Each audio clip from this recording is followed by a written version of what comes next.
Namaskar. Welcome to Dr. Rao's Temple of Learning. This is your YouTube channel, Spiritual Management Course.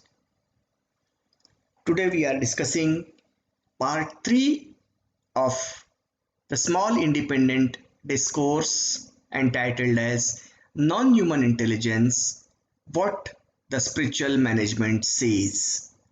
Yes, this is Dr. A.P. Rao, Vice President, Telecom Division, HPLI Private Limited, MIDC Ranjangaon, Pune, Maharashtra, India. So welcome to the part 3 of this small discourse. The non-human intelligence may be considered as a sort of natural intelligence and known to have more of a sort of presence of natural consciousness, and this consciousness plays important role in different types of intelligence in non-humans. As a summary of part 2, we may say that actually collective intelligence is an abstract form of disembodied intelligence. We call it ashariri buddhi, the intelligence which do not have a body. The philosophy of disembodied intelligence states that 1. The mental can exist outside the body, 2. The body cannot think, and 3. The mental doesn't necessarily need a body. To this collective intelligence, spiritual management approach calls as consciousness, that which is present all over in the space around. We have also seen in part 2 that the behavioral skill set is observed in the fertilized zygote genes as a primary information in the animals, which is responsible for their characteristics and the behavior. And now let us start the part 3 to talk about the animal intelligence. Many animals have special cognitive abilities that allows them to excel in their particular habitats. For example, the ability to navigate through space, account for passage of time, remember events and locations, advanced memory skills. Many primates and birds are able to use tools. Ants use debris as tool to collect and transport liquid food to the nest. Birds use their body parts as a tool for the regular work. Plenty of mammals show advanced cognitive abilities. For example, dolphins using tools find food, uncover fish hiding in the sandy sea bottom.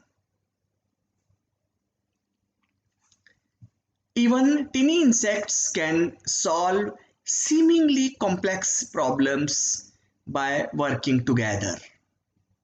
This indicates that non-humans have intelligence, and it is learned by birth through genes and a little through the external environment. The spiritual management approach indicates that this weak sort of intelligence gets generated because of the presence of consciousness around for the animal kingdom.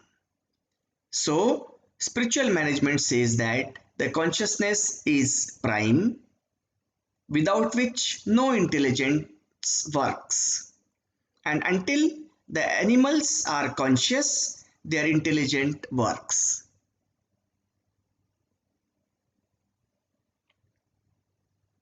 The million-dollar question is, does the plants have intelligence?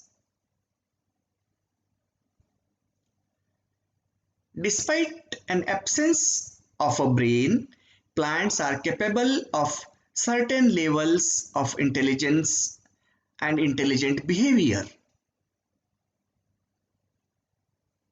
For example, the orchids are known to be the smart plant because of their imaginative, clever, and inventive ability to trick insects and people.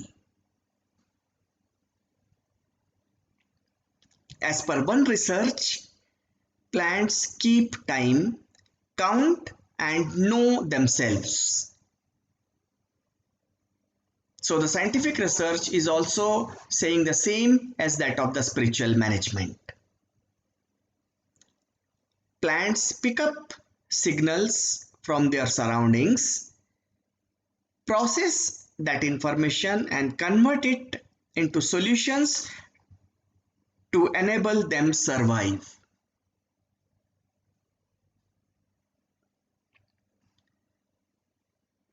We may say that the plant's intelligence is mind without a brain. As per the spiritual management, the surrounding is nothing but the presence of consciousness which is everywhere in the space. As per the research report of 2019, plants don't have the brain to keep their clocks synchronized.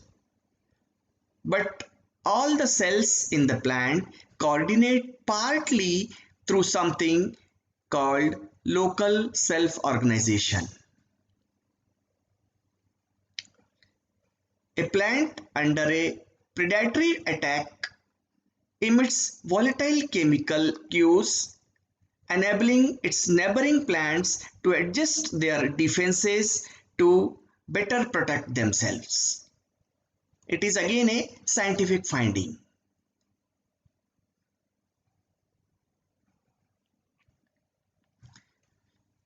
Plants represent the widespread biological interface to the sun, harnessing its energy by transforming solar radiation into life-sustaining chemical energy. Thus, the fundamental question is, do plants feel pain and can they suffer? The biologist F.K. researched in 2016 about the plants.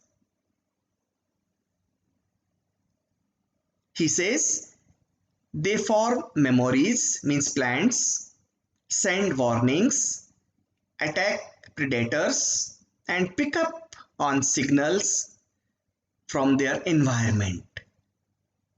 It was the research by F.K. He also says that the plants can communicate with each other.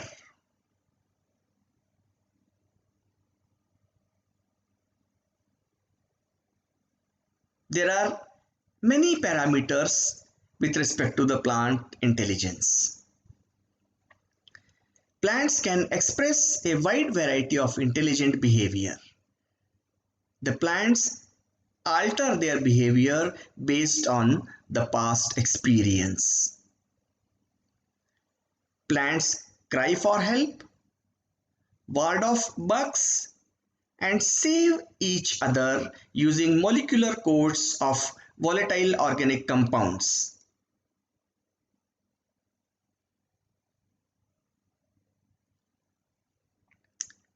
Plants can perform accurate arithmetic division. The calculation allows them to use up their starch, which are reserved within them at a constant rate so that they run out almost precisely at dawn.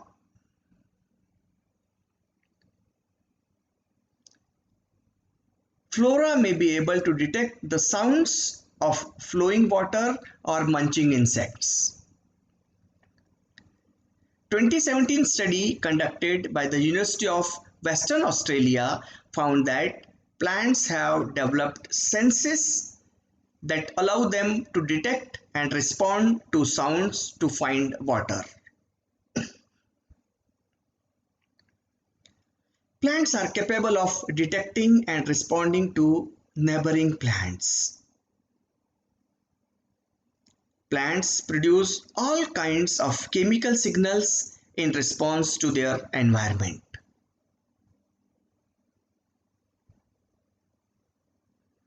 When a caterpillar attacks a leaf, plant starts to produce leaf toxin and at the same time releases a cloud of fragrance to warn neighboring plants so they too can start with their defense. Surprisingly, next plant knows that he is being attacked but also knows that who is the attacker. If the plant attacked by spider mites produces a fragrance cocktail that attracts predatory mites that eat spider mites, but if attacked by caterpillars, it produces a slightly different cocktail of fragrance to attract parasitic wasps.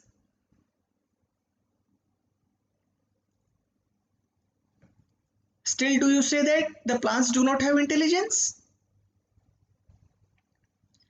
Plants detect their predators through the taste of the insect's saliva.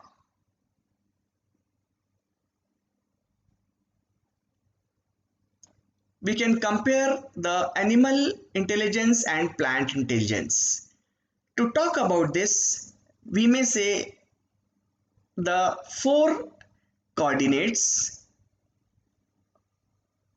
One is called morphological intelligence. In Sanskrit, we call it Rupatmak Buddhi. Social intelligence, we call it Samajik Buddhi. Swarm intelligence, we call it Jhund Buddhi. And individual intelligence, we call as the Vyaktigat Buddhi. Out of these four, the plants and animals also use their intelligence for their survival. Actually, the plant's intelligence is being studied and comprehended by many people.